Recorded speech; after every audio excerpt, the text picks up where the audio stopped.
Boy, Indianapolis 500 qualifying never fails to bring drama, and we had a lot of that today. Confusion on rule changes, a major crash, and some major speed. We're talking Fast 9, and we're talking Bump Day, and what to expect tomorrow, and just what the heck happened today. Oh boy, lots of controversy today. I want to call this Bump Day, but it wasn't Bump Day. There was bumping. Let's just call it Bump Day Part 1, and we'll just leave it at that, because tomorrow we set the pole position and the last 3 starting spots tomorrow. Okay, let's start with the easy things to say, which are Scott Dixon looks extremely fast. Colton Herta looks extremely fast. Some of the talk about the Chevy motors being down, maybe some of that got put to rest today by the extremely good efforts of Ed Carpenter Racing with Ed Carpenter himself and Rinus VeeKay. Boy, but we did also have contact with the wall. Alex Palou launched the car trying to, I don't know what he was trying to do, honestly. There were some weird decisions made with Fast 9 cars. Like, I understand that tomorrow the Fast 9 shootout's going to happen, mid-afternoon in the heat of the day. But I really question the logic. And maybe this is just me being an old-school boomer. But once you've qualified a car here at Indianapolis, unless you absolutely have to, why go out again and risk it? And that, I guess, kind of goes to the whole second line thing, which I think is a bit silly. It's a bit corny. Again, I'm a boomer, but I kind of feel like you should pull your time out if you're going to do a qualification run and then just open the track for practice if no one's doing that. Because I feel like a lot of those runs that didn't count, quote unquote, would have just been better served to be run in practice, but whatever. So everybody's going to be wanting to talk about the bump and what was going on. Because currently, Penske is in trouble. Specifically, it's Will Power, and specifically, it's the Penske-affiliated Paretta Autosport with Simona De Silvestro. Today, we saw a major, major mistake by Team Penske. And again, I want to be careful in invoking 95. But you kind of think back to 95, where Emerson Fittipaldi was in the field, would have qualified on the third day of qualifications. They waved off on the final lap. You had a bit of a similar situation here where Will Power qualified into the field at 229.3, bumped Dalton Kellett out. Or in fact, Dalton Kellett bumped himself out and this was another just kind of galaxy brain move, which I really didn't understand at the time, was Dalton Kellett pulled his time out. They got in the fast lane to do that. They went out and ran again, which was fine. It was acceptable. But the fact that he went slower seemingly put Will Power back into the field. Hi everyone, Future David here. So this is actually what happened. So Dalton Kellett pulled his time, that's true. Will Power technically did go faster than Dalton Kellett's second official time. However, apparently as IndyCar considers it right now, despite the fact that Will Power set the 30th fastest speed in his qualifying attempt, it still did not count because IndyCar does not consider any speed below 30th on the first day of qualifying to have happened at all. So there is no first, second, third alternate in this situation. Your time, if you do not qualify in the top 30, regardless of when you qualified, doesn't count. I know that's confusing. I'm still confused, but that is apparently the official explanation. Continue on past David, who is so wrong. So the fact that Will Power ran fast enough to qualify for the Indianapolis 500 and hasn't qualified for the Indianapolis 500 is a bit strange. I wonder if we'll see a rule change next year. And no, I'm not accusing any kind of Penske shenanigans. I just think the format right now is almost perfect. There's still a few tweaks to be made. So there's an hour-and-a-half session tomorrow to bump the cars into the field. And every car that is in that slow 5 session, I guess we could say, will get an hour and a half to make as many attempts as they want. I'm sure they'll get one guaranteed one. I still think that Will Power will probably make this year's Indianapolis 500. I think it would take a monumental failure for him to miss it. I'm a little bit more worried about the other 4 that are involved. Sage Karam looked pretty decent in the morning, but once the heat came up, didn't look like he had a very consistent car.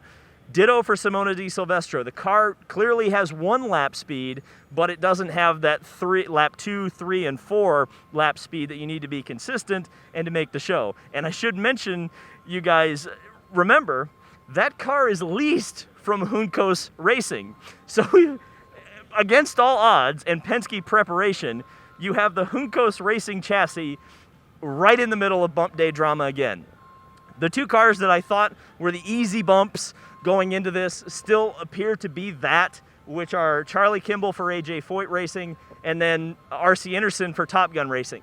Now, Top Gun Racing, to their credit, is essentially right there around that 227 mile per hour bracket that Charlie Kimball is running in. But, man, you know what's going to happen and this is the other thing, if 2 cars lunch it tomorrow, no matter who they are, you could have a Top Gun or a Charlie Kimball getting into this Indianapolis 500 field. So I think that the obvious will probably happen tomorrow, but this is Indianapolis, and it's going to be bump day, and you have to expect the unexpected. I think there's going to be a lot of varied predictions on who is going home tomorrow, and only a few of them are going to be right. Pole position, front row tomorrow, I think it's going to be very difficult to beat Scott Dixon. However, I think Colton Herta, again, looks extremely strong, and I think it's really worth noting that his fastest laps of the day were set in fairly hotter, sunnier conditions than Dixon got right at the strike of noon when he got to make his run. So I think it's going to be between those 2 drivers. I think Helio Castroneves is another one that's going to sneak up on people. I will remind everyone of last year. Takuma Sato didn't have a great Fast 9 last year. He had a consistent Fast 9. That got him on the front row. That got him in position to win the race. Something similar could be happening with Helio Castroneves and the Meyer Shank Racing team this year. So they were about to get run over by an Enterprise rental truck. So I hope in fact, we're going to cut to the provisional starting field and, of course, also the Fast 9 contenders and the Slow 5 contenders. And then we'll leave you at the end of the video. So thank you guys so much for watching, and this is the provisional starting field for the Indianapolis 500, the 105th running. It's a mixture of youth and experience in tomorrow's Fast 9 shootout. You have Scott Dixon, Colton Herta, and Tony Kanaan, the first 3. Those 3 I would expect to be just as fast as they were today, and I think it's going to take a great effort to knock them off of that front row, at least provisionally. Ed Carpenter, he's always great in qualifying here. I think he may be one of the great challengers to that first 3, as well as Rinus VeeKay, but I gotta mention, like I mentioned earlier, Helio Castroneves, extremely consistent. Alex Palou, after that accident earlier today, will be using the same car tomorrow to qualify that he crashed today.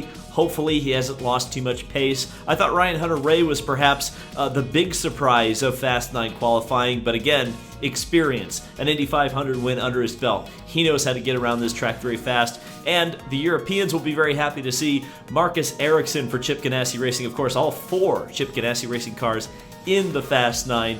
Ericsson has been another car that has been very consistent, so if the temperatures are up, if the track is difficult, that may be a car that improves quite a bit tomorrow in qualifying. And here are the spots that will not change between today and tomorrow. These guys have qualified for the Indianapolis 500, and this is their starting positions. Row number 4, inside Alexander Rossi, in the middle Ed Jones, and on the outside Pato O'Ward. 3 drivers who looked like they were knocking on the door of the Fast 9, couldn't quite get in there. I think Rossi's the big surprise there. Row 5, another big surprise, Pietro Fittipaldi found some serious speed to qualify on the inside of row number 5. Felix Rosenquist requalified today to get into the middle of row number 5. And another big surprise, Takuma Sato, defending winner of the race, looked fast all week long, only to qualify outside row 5. Row number 6, James Hinchcliffe found some great speed. Scott McLaughlin, the fastest Penske in the field. It's pretty ironic that the rookie was the one who found the speed at Team Penske, and another disappointment for Graham Rahal in qualifying at the 500. Row number 7, you have Connor Daly inside. Jack Harvey, who has been starstruck with mechanical failures. He had a tire failure on his opening attempt and was only able to claw back his way into the middle of row 7. And the second fastest Penske car outside of row 7, believe it or not, Joseph Newgarden, who is yet to win the Indianapolis 500. Row number 8, J.R. Hildebrand, the excellent performance in the AJ Foyt #1 in the middle, Santino Ferrucci coming back from injuries suffered in the crash earlier this week, and 2000 and 2015 winner Juan Pablo Montoya for Aero McLaren SP. Row number 9, Marco Andretti was not happy with his car, but managed to qualify today. Didn't have to worry about that last row shootout. Next to the French connection of 2019 winner Simon Pagenaud alongside of Sebastian Bourdais. In row 10, the final row of drivers that locked themselves into the field today. Stefan Wilson for Andretti Autosport in the middle, Max Chilton. And on the outside with the AJ Foyt racing team managing to outfox Team Penske with quite an interesting bump day strategy, Dalton Kellett gets into the field. And finally, these are the 5 drivers and teams and crews that are not going to be sleeping very well tonight. Simona De Silvestro in the former Juncos racing car, but also a Team Penske affiliated with the Paretta Autosport organization. That car, again, looks very inconsistent. Another car that looks inconsistent, and really the only consistency is that it's just a little bit off the pace, is Charlie Kimball for AJ Foyt Racing. Will Power, the real shocker here, the 2018 winner of the Indianapolis 500, is going to have to fight his way into the field tomorrow. Sage Karam for Dreyer Reinbold Racing, another car that just doesn't quite look like it's feeling good for Mr. Karam to get into the field. And finally, the Cinderella story. Will the shoe fit tomorrow? The glass slipper, we're going to find out. RC Inderson, Top Gun Racing. So, that is day 1 of qualifying at the Indianapolis 500. I hope you've enjoyed this video, and of course, we're going to have a lot to talk about tomorrow, as it's not only bump day, but it's also when we find out who will lead the field to green in the 105th running of the Indianapolis 500. Thank you guys so much for watching. This has been David Land on YouTube, and I will see you in the next video.